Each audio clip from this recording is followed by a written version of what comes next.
Well, what is up, everyone? Welcome to episode number 48 of the Faith and Pop Culture Podcast. It is me, your host, Daniel, and I am joined, as I always am, by the demonic portal to my scary movie, Mr. Samuel David Camp. What is up? Hey, Daniel, good to be with you. So, what's the scariest movie you've seen lately? Well, you see, uh, my wife and kids are out of town. They have been for the last week. So I've been doing a bit of a binge watch through the Alien franchise. And Scary, some would say demonic. yeah, we'll get You know, topical without even realizing how topical it would. aliens from another dimension, also known as demons. So I think I've watched four of them now. Not quite going in order, and sort of jumping around to some Nice. scary movies. I'll chalk it up as research for this Yeah. Well, podcast. and I think there's scary, and then there's also just like super suspenseful. And I feel like there's sort of a continuum of just like horror, scary, and then just like terrifying, but in the more like slow burn suspense. And I feel like Alien is maybe more in that camp, although also terrifying. Yeah, they kind of the franchise kind of it's versatile. There's many Yeah. different, and yeah, sometimes scare you, sometimes disturb you. Just a bunch of good stuff to binge watch when you're living the bachelor life. But another thing that I saw before we get into sort of the main, which we've already hinted at a bit, the old are movies a portal for Satan, or are they? Is that just being overly fearful? We'll get into some of the viral comments, the Candice Cameron Bure, and all of that. But something that was not a scary movie, but I did see it. I thought we'd at least just mention before we get into the main topic, and that is Elio, another Alien movie, actually. Not quite the same as Ridley Scott's Alien movie, Not but not as scary. hey, maybe if you're a young kid, it can be a little frightening. But so, latest Pixar movie about a kid who wants to be abducted by aliens. But of course, it's Pixar, so it's all like a big metaphor for isolation and social dissonance and being alone in the world and all those deep, weighty themes.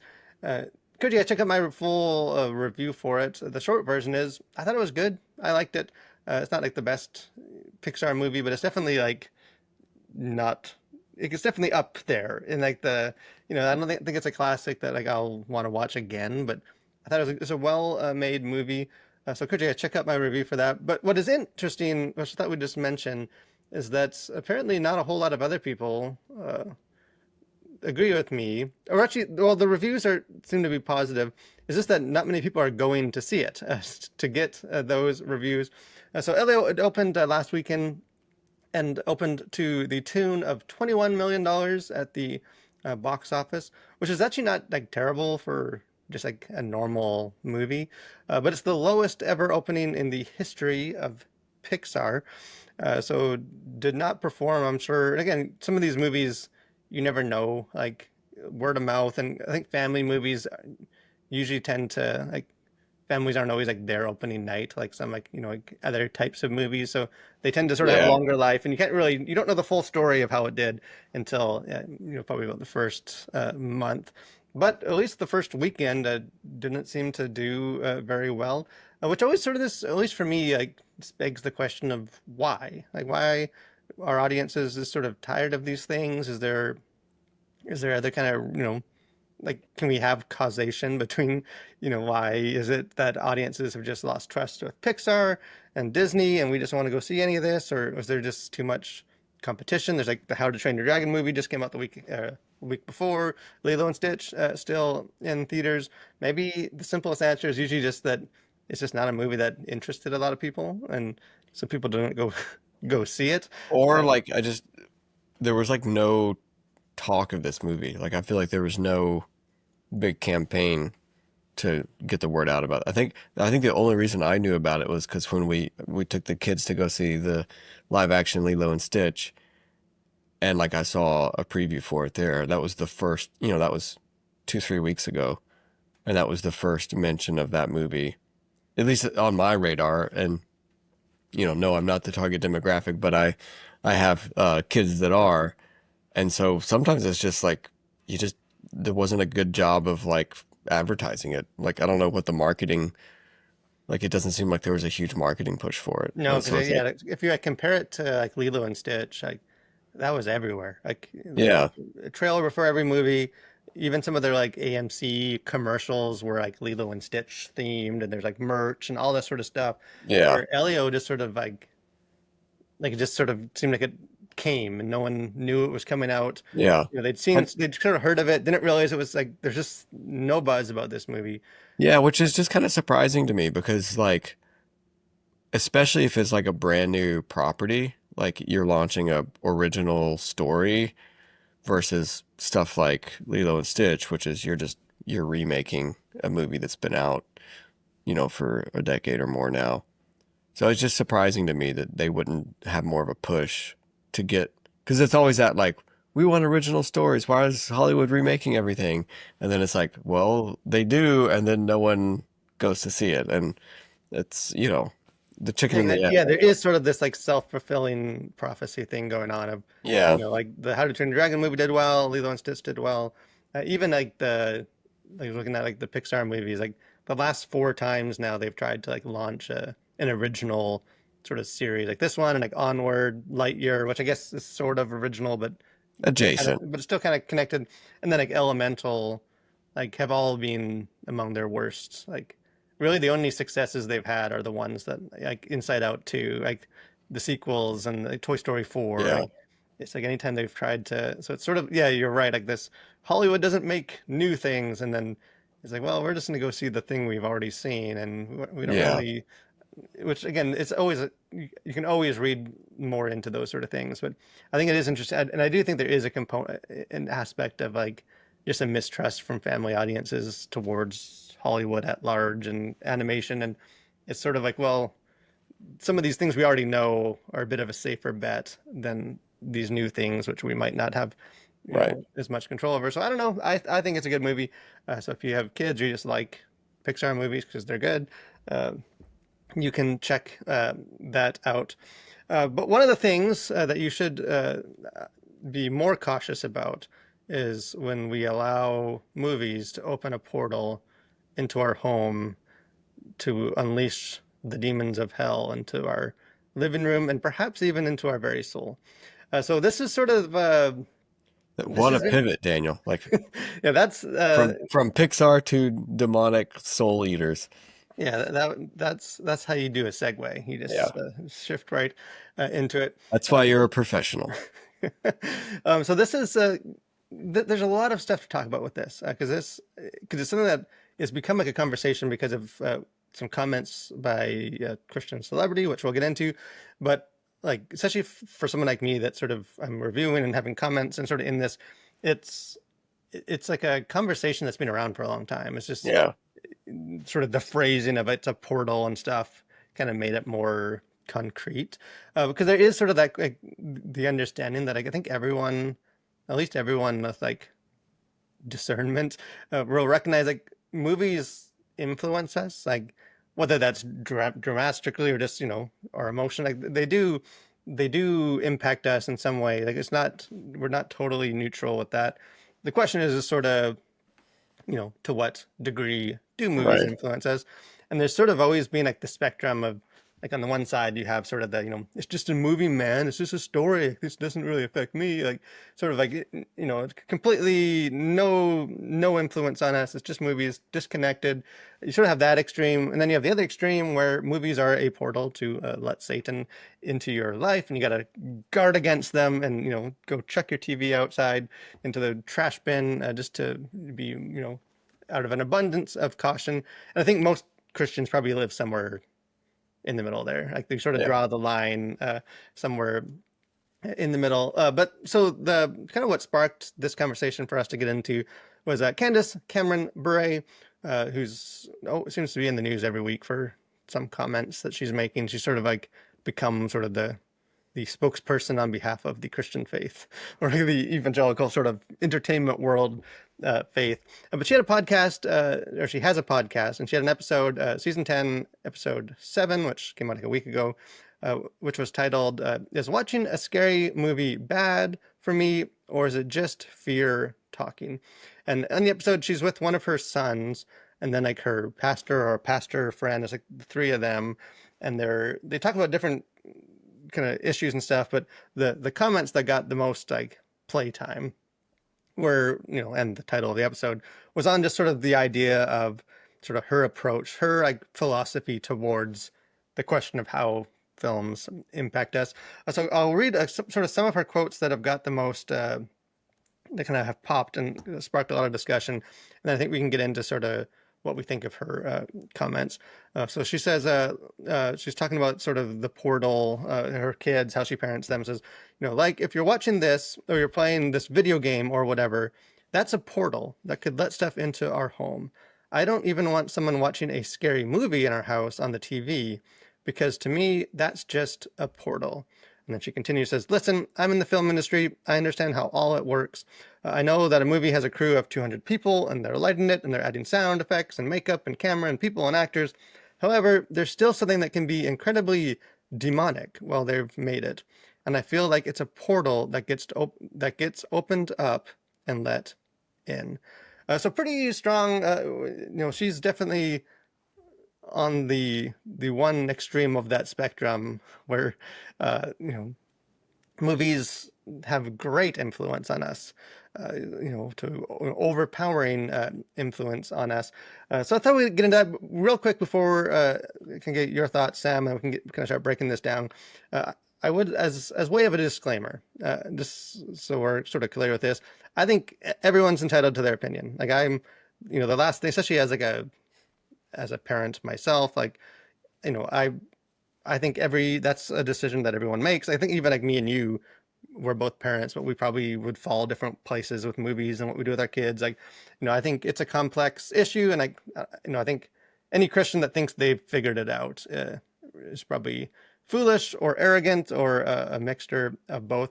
At the same time, I do think the fact that she is sharing this like in a very well listened to podcast kind of makes it a public debate.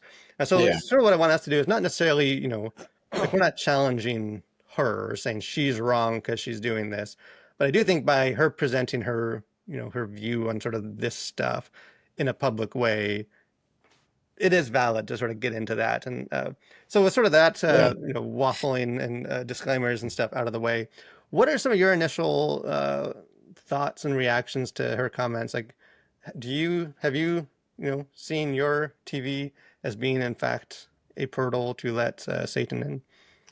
Yeah, I mean those are pretty strong words from her. And I would say no, I have not had that same experience. Um, and I think I mean it's kind of shockingly strong words to say that, not even watching a scary movie. And again, like I would want just so much more clarity around this too. Like, okay, so what's a scary movie? And have you been on these movie sets that feel demonic? Like what are those movies? Um, and I think, and I don't know, like if it's just sort of like she's speaking in sort of vast generalities about movies that are scary, have a demonic side to them. I don't really know. Like I'm not inside her brain. Um, but I think there's like, and going back to maybe the parenting aspect of it is like, I think every kid is different. And like, this, you have twins and there couldn't be two more different kids than your twins. Like, and they're twins. And so it's like, you bet that kids are going to be just in very different places, even if they're twins. Um, and I think part of this just comes with, I think, discernment and knowing your kid. Like, obviously, I have a 6-year-old and a 3-year-old, and clearly there's movies that I don't want my 6-year-old to watch. But does that mean that if there's like a scary part of a movie that I'm gonna like skip ahead or shield her from that? Not necessarily. I think when she was younger, like she would get scared at those parts, and it's like she couldn't handle, even to me, what is a mild scare. But for her, it's like, well, this is like, this is intense. And so, well, we'd skip those parts. But now, like she can she can one just discern between like what is fiction and movie, and then also like the idea that there are bad guys in the world, and like there are people who do things that we don't agree with, um, and the fact that a good story has a villain, um, and so I just think it's kind of I think what can end up happening if you have that sort of stance of like no scary movies or no movies that ever push on your belief system, then you end up, I think, and I think you and I have both seen this, where you have a kid who grows up, become a teenager, and kind of the only thing they want to do is the thing that they were never allowed to do, without really understanding why did their parents have these rules in place or what have you. And so I think it ends up backfiring in the long run if you're not really teaching your kids how to engage with some of this stuff at an age appropriate level. Yeah, and I think you like I would again, I don't want to overstate the my case, but I feel like there's an argument to be made at least that like sort of the messages you're sending to like, your kids or your even just yourself with taking such like a strong stance towards it is almost more dangerous to me than anything that could come through this portal into your house. Like Yeah. I feel like the caution is good. Like Christians should be cautious.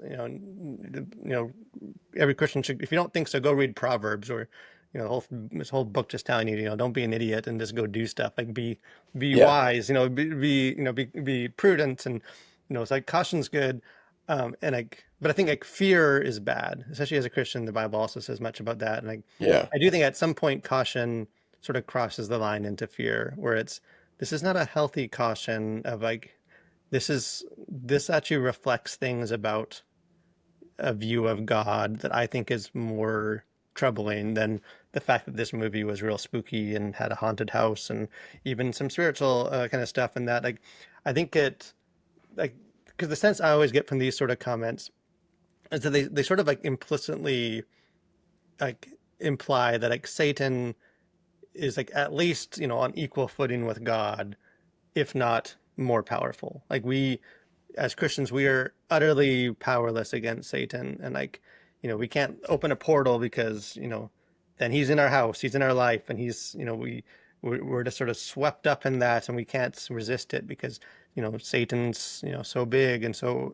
powerful. And like, there's just, I think Christians can give a lot of power to Satan and like forget that, like, yeah, like spiritual warfare is a reality, but like, spoiler alert, if you read the Bible, like, the wars won. Like the Jesus, what on the cross was victory. Like and if we have the Holy Spirit within us, like I'm just not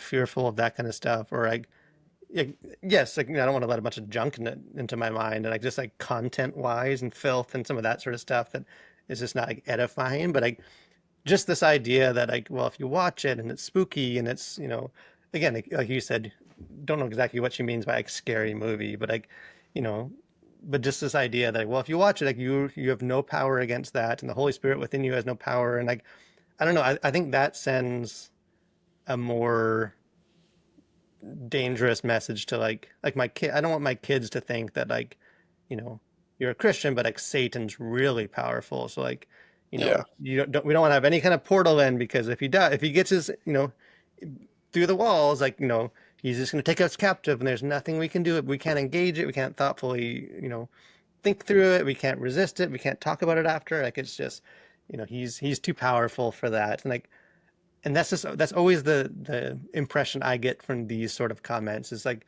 how big do you think God is, and like how big do you think Satan is, and like do we need to sort of reevaluate you know sort of how that balance is. And I know like my brother Mike, one of the things he's kind of said recently in a conversation, and he's a pastor, so he kind of hears this, is we're having a conversation. So like he said, like a lot of Christians seem more in tune these days with like what Satan's doing rather than what God's doing. Like Uh, they're very quick to tell you, Satan and through Hollywood, or Satan and government, like all these things that, Satan made me do it, or Satan's doing this. And like, and yet like not always as quick to just see sort of where God's at work and where God's activity is. Like is very much focused on all that Satan is doing, and it's almost like we lose the plot of like that like Satan's like the loser in the conflict, and like we don't, like we don't need to be more than anyone. Christians don't need to be as like concerned or like overly fearful. Like maybe again, caution's good, but it's just that fear, sort of that culture of fear that I think so much of the way that Christians engage with media these days just seems to be like driven by like this deep sense of like fear. Yeah, well, a couple things come to mind. One, it's this idea that it's almost like as a Christian, there's like tripwires around, and it's like if you trip this wire and you watch this movie, then you're done. Like that's it. Game over. You've let Satan in, and there's no going back. And I think that like you said sets a real dangerous, I think, view of the power that Satan has, but also the lack of agency that you have as a believer. And so I think it just sends a very unhealthy signal to kids to say like, yeah, you can be a Christian, but as soon as you watch this movie, like everything's in doubt, and it's like, well, we're just giving way too much. We're just giving up on our own agency or even our own critical thinking. And I think that is so much more valuable to raise kids who can think critically about the world and about this messaging that maybe we see that we don't agree with and say, well, so let's discuss that and how can that again, this is all, I would say age appropriate, and again, that's very much dependent on your kid. Like, not all 10-year-olds should watch this movie, but maybe some 10-year-olds are mature enough too and have those conversations. So again, it's very much, parenting is a very niche uh, occupation. It's like I'm okay at parenting my kids, but what I do with my kids doesn't necessarily apply to everyone. And so I Well, think, go ahead.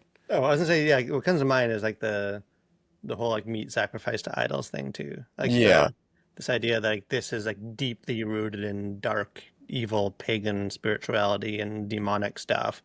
And like Paul kind of being like, at the end of the day, it's meat. Like yeah, eat it. The spirits are not, it's not, whatever, obsessed or whatever, with like consumed by this evil, possessed, spirituality. Like it's just me. Like, but like people are at different places, and like it's a more nuanced discussion rather than just like, oh no, like this has a background. This is a portal into our, we're stepping foot into, this pagan kind of culture, and again, I think also like not, which is why some of the generalities aren't necessarily helpful, but like I think there are definitely scary movies that like Christians shouldn't watch. Like like for me, like I said, I've been watching through like the Alien movies. Like the original Alien's like one of my favorite movies, and I feel like it's like so effectively disturbing, and like it, the emotions and like the themes and like some of the imagery and stuff is like,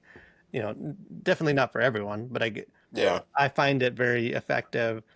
In contrast, like a new Final Destination movie just came out in theaters, and like I didn't review it and didn't have any interest in reviewing it, and I haven't seen any of the other ones. Like because to me that's like scary, but in a non-helpful way. Like it's just sort of like it's filth to me. It's just kind of this sort of desensitizing violence, and just, what are the creative ways we can violently shock people with death, and like to me that's, I don't need that in my mind or life. Like I don't think there's yeah, value. Like so there is, like to say just no scary movies, all a portal, is not necessarily helpful because the horror genre, scary movies can mean so many different things. Like there's so many different types.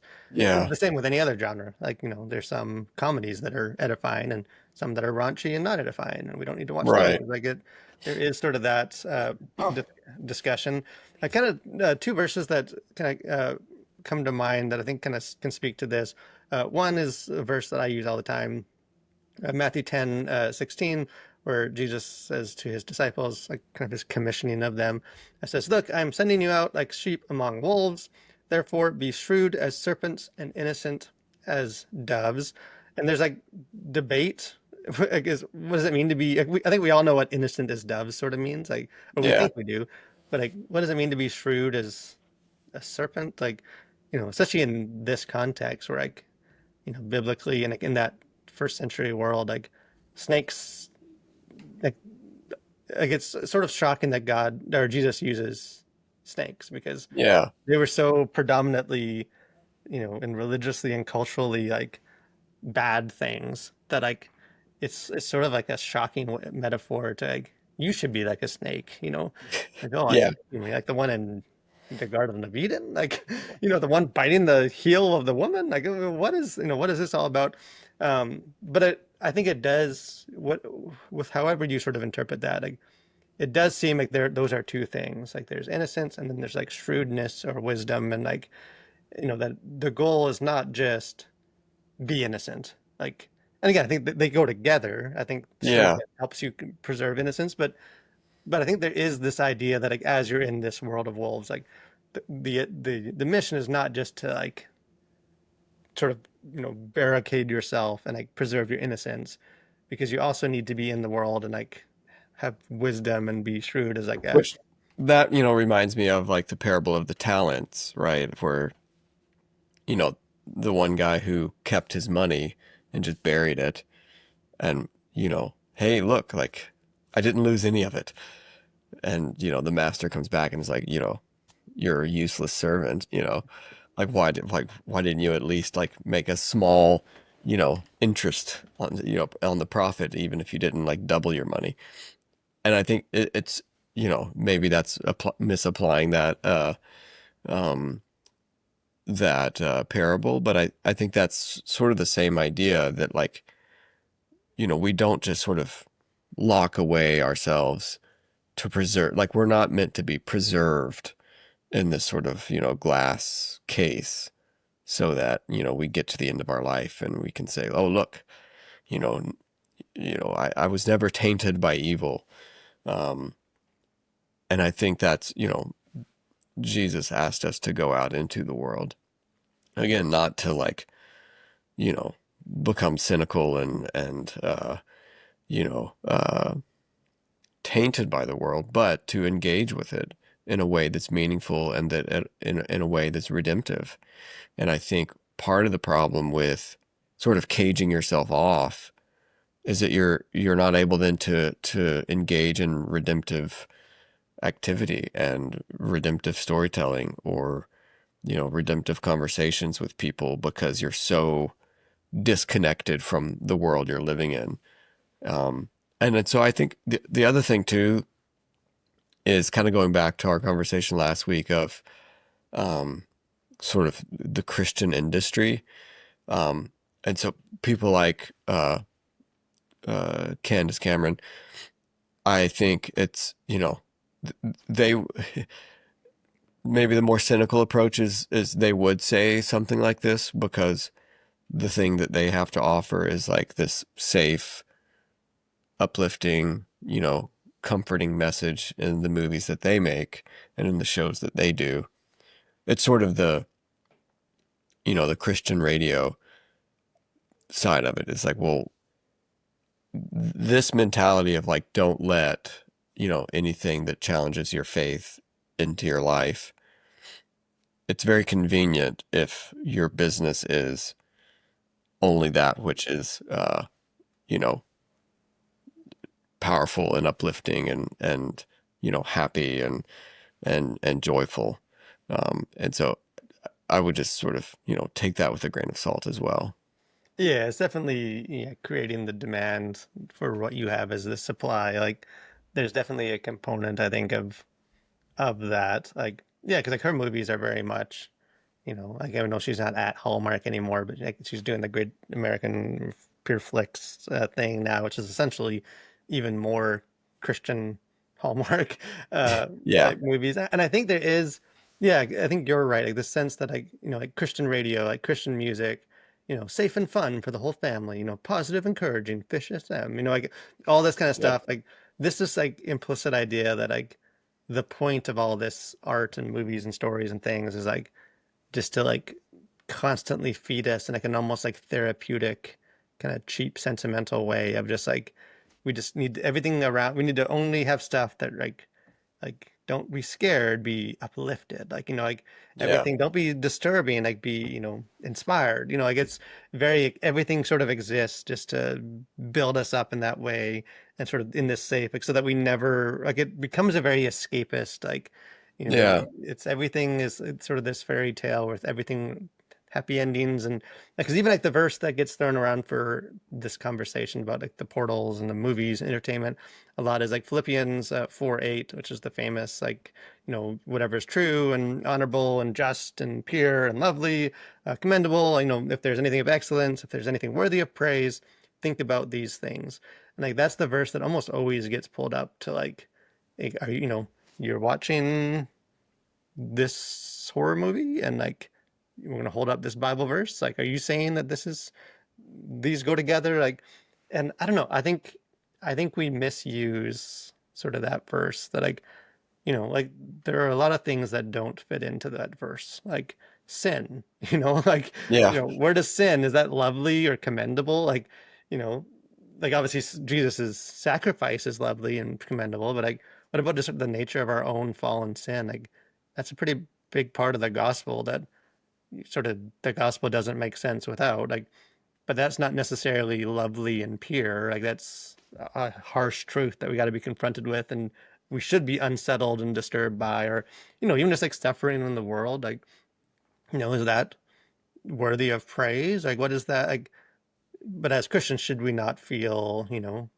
like when there's a tragedy or a shooting or something, like, you know, do we not think about that? Because that's not like I think this verse is sort of often used like Christians exclusively think about these things, like, you know, only think about things that are pure and lovely, and if your mind ever wanders anywhere beyond that, like you're doing it wrong.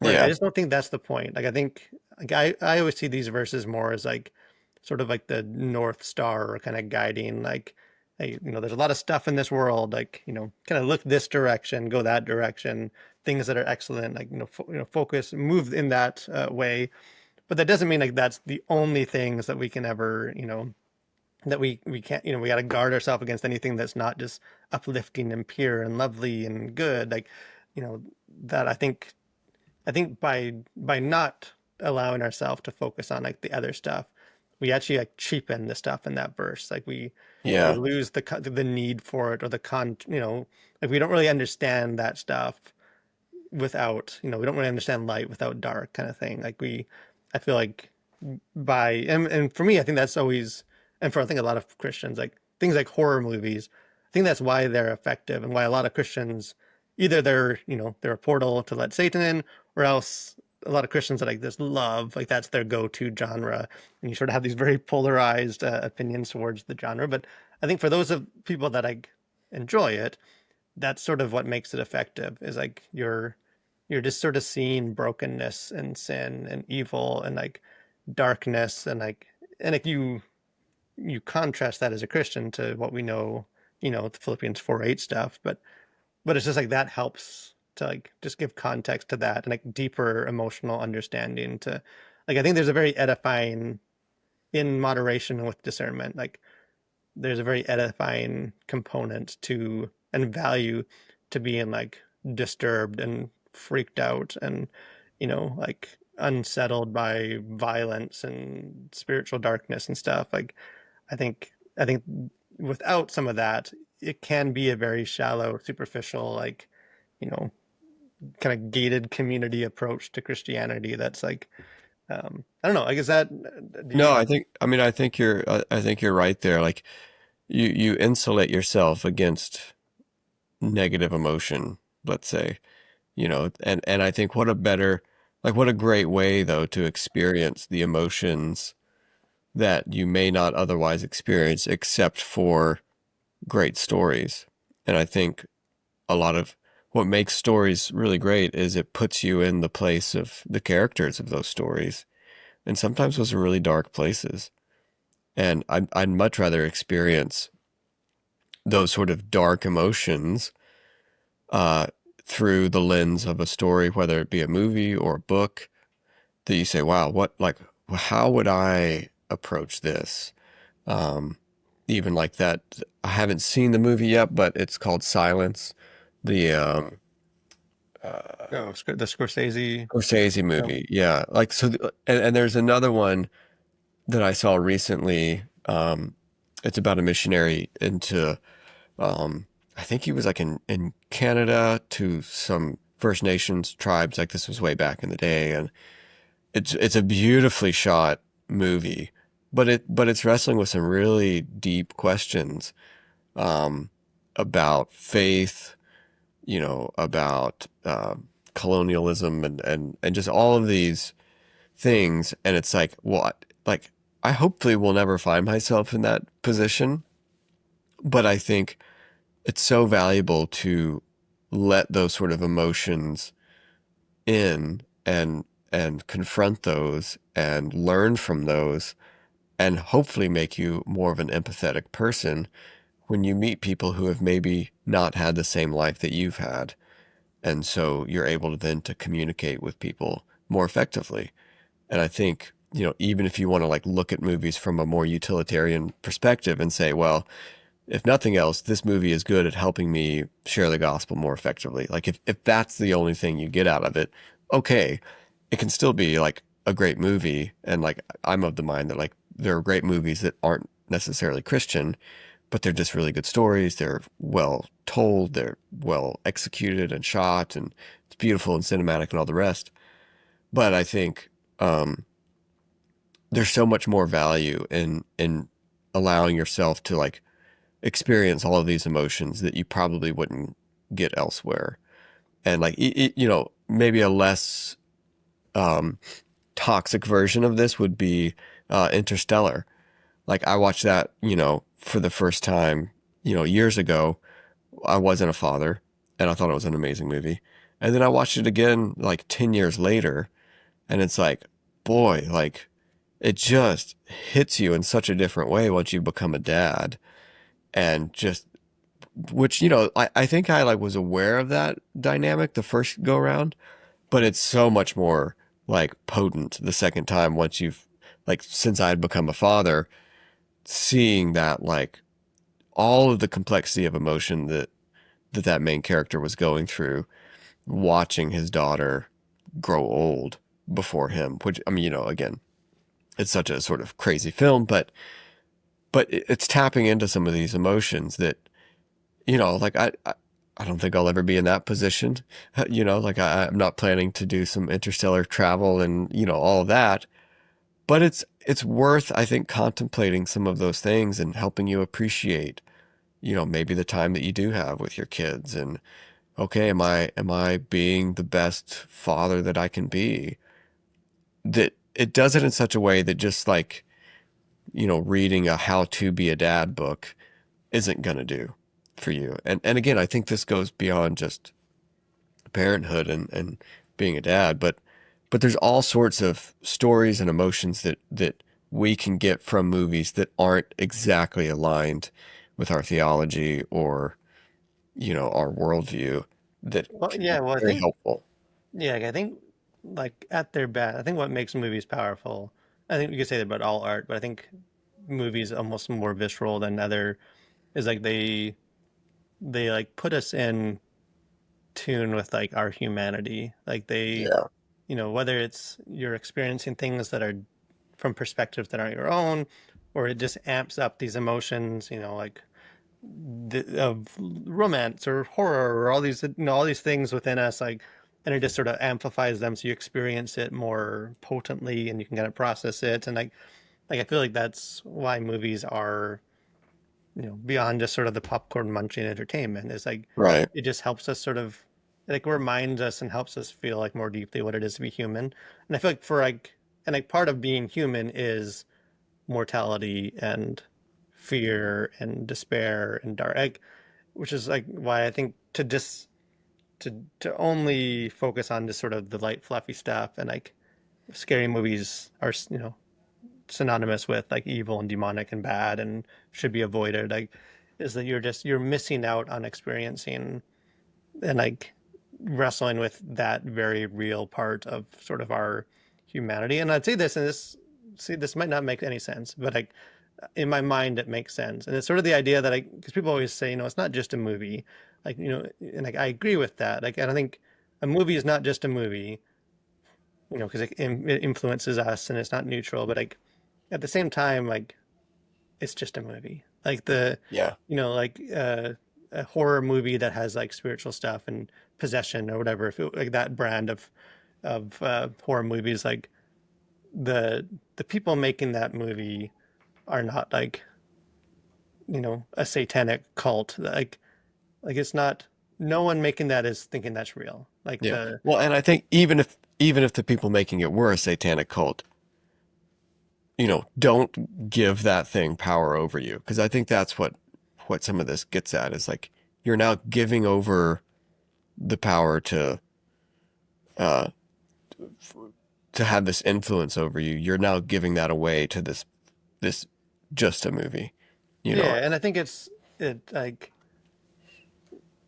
and I just don't know if it has the same, like the filming, like say an exorcism type movie or some sort of spiritual thing, like, we experience that in one very edited, put together scene, of 5 minutes or something, like, but like the making of the movie, they might have spent weeks on that, and there's all these people and they're, behind the characters that are all in this haunted house is just like cameras and people eating Subway sandwiches, and like it's Yeah. like I feel like we sort of from the outside can attribute to like there was this real, as they're acting, the dark spirits are coming up from hell into the set and through the camera, and it's like no, like it's way less glamorous than Yeah. that. Like they're making a movie, like it's a story, like so like I think like in one sense like it is right that like movies aren't just movies, like it's not in a dismissive like it doesn't affect me, man, like it's just a movie, like no, Yeah. I think it if they didn't affect us then like that would defeat the purpose.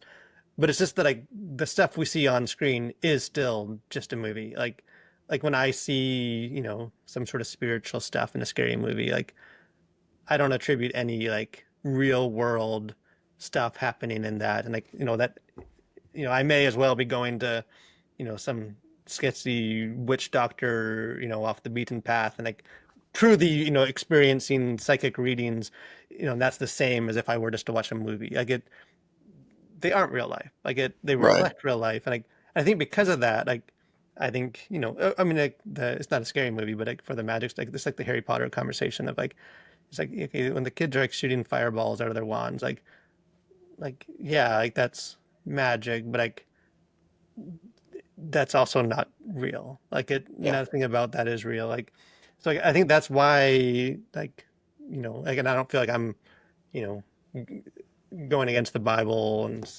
condemnation of witchcraft if there's like a wizard with a staff in a movie because it's like, well, that's I'm not participating because it's not real. Like I can engage with it. It might reflect things and there might be worldview stuff and like, but it's because it's not real that we can kind of do that. Like, and I feel like Yeah. that idea gets lost in the shuffle of like the Bure stuff of like, no, it's movies impact us, but like it's also real. Like they are, this spiritual stuff in the movie is actually happening and can come through our screen. And because we saw a fictional ghost, or demon, therefore real demons can come through our screen. And I don't know. To me, that falls apart really quickly when you try and like, you know, like I feel like that just sort of misses how films work. Like Yeah. the magic, the craft, the fact that it is like a craft and like an art that we're making, and it just conflates sort of the reality of like what you see on screen is the actual thing, and therefore we can't let it through because if Satan's on the screen, then the real Satan's going to come into our house, and it's like I don't know. I don't think that's how Satan even operates. Like, I don't think he needs a scary movie to do that. So, like, I don't know. Like, Right. so I think obviously there's a lot. It's a complex issue, like how you navigate it. I think people, whether you're a parent or just like in your own life, I think just adult Christians need to have that same kind of discernment and stuff on how you do it. I just think that like as Christians, we just need to keep in mind that like the battle is won.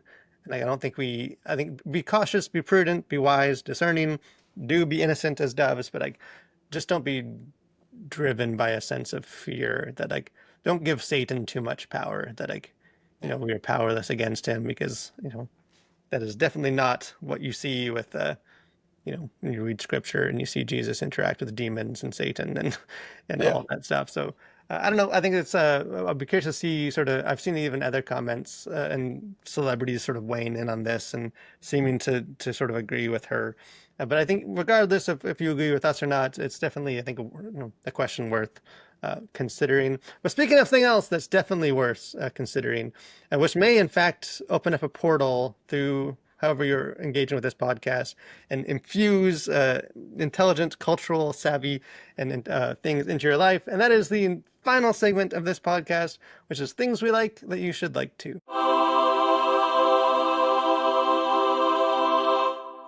So this is my week to share, and I'm going to do something a little different. Not really share a thing, but share a who. Some people. So as I think I might have mentioned last week's episode that because my wife and kids were leaving me for 10 days to go visit her family in Canada, leaving me as living the single life, that I carpe diem, I seized the moment, and I went on a little. My kids call it my midlife crisis road trip where I went for 2 days, one night, and just three different states, drove around finding used bookstores because some dudes go to Vegas, I go find used bookstores, Yeah. and it was glorious. I think I hit like 11 or 12 used bookstores, like all different types, kind of bigger chains, small, out of the wall, out of the smaller rundown buildings and out of the way. And it was just, I mean, it was the best. It was so good. But sort of the thing I thought that I would share that I like, which I was reminded of on that trip, beyond just that you should all like use bookstores and just books in general, and that is independent store owners. Because probably one of the highlights for me of this whole trip was that, like, especially the ones that are like the more local, like not the sort of chain, like half price books, second and Charles type places, but like, Yeah. the more like, this small town discount books and it's just in some building somewhere. And it's just like, the joy of just like connecting with the people in like a less just sort of consumer relationship, like because one of the things, especially any of the ones that were like kind of more independently owned, like I just sort of made it my like practice to like ask them who they were and like how long they worked there and like the history of the store. Like I just sort of pick their brain, like, hey, what are you, like some of them are just working there, like they just got hired on, they don't necessarily know all of that, but like some of them have been working there for like I met one guy that like he started the bookstore like 45 years ago. It's a place in Wow. like downtown Birmingham and like it's like named after him, and it's like a lot of his own collection and things are still like on display, and like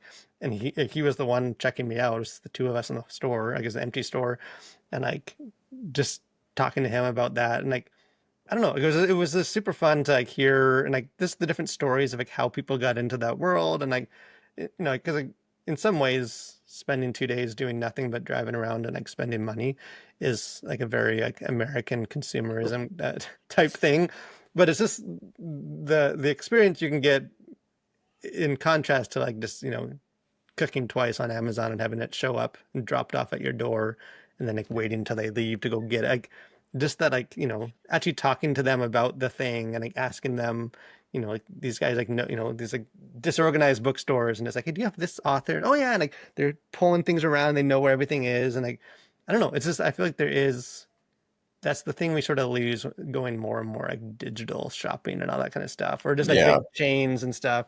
Is just sort of that connection. Like there were a couple I probably chatted with some of them for like a good 30 minutes. Like we just stood there chatting about stuff and like I like did that longer than I was like looking in the store. Like it was just fun. So that's definitely a thing I recommend. I feel like that's right up your alley. Like this is one that Yeah, we agree on. yeah, I'm a big believer in like supporting your local economy. Like, and I know it's like, it's hard to do sometimes, and it's easier, obviously, to just click a few buttons online and get the thing delivered. But there is beyond just the economic benefit of like buying local. Um, yeah, you sort of get um, your faith in humanity restored a little bit because you actually have conversations, you actually get to know people, and I think that's what it's all about, really, is like connecting locally. Obviously, you were quasi local by driving around, so it's not necessarily in your own backyard. But I mean, I just think there's something really powerful about that, and that is what's lost by the big conglomerate chains that make everything way more efficient and easy, but at what cost, I guess. Yeah, because even like things like coffee shops or like there's a nutritional sort of tea shop down the street from me that I've been going to, and like they now they know my order, and I've got to know them, and like and again I'm like the super introvert, so like I'm not necessarily the one that like seeks that sort of stuff out, but there just is something that you get as opposed to like even just like driving through Starbucks or something where you still Yeah, have that connection, which again is reminded me that so I think that just means I got to go drive around to more used bookstores so I can keep supporting local, obviously. both financially and emotionally. And one of the things that you guys can do is you don't even have to drive to do it, and that is to continue to support this podcast by tuning in every week. Got a lot of interesting stuff coming up. So I got some we're actually recording tomorrow. We got a guest that will drop that episode in a bit, and a couple other interesting people that we've sort of lined up to bring onto the show and kind of pick their brain on stuff. So a lot of interesting stuff going on as we get deep into the hot summer days. So we hope we will see you again then every Thursday for more conversations on faith and pop culture.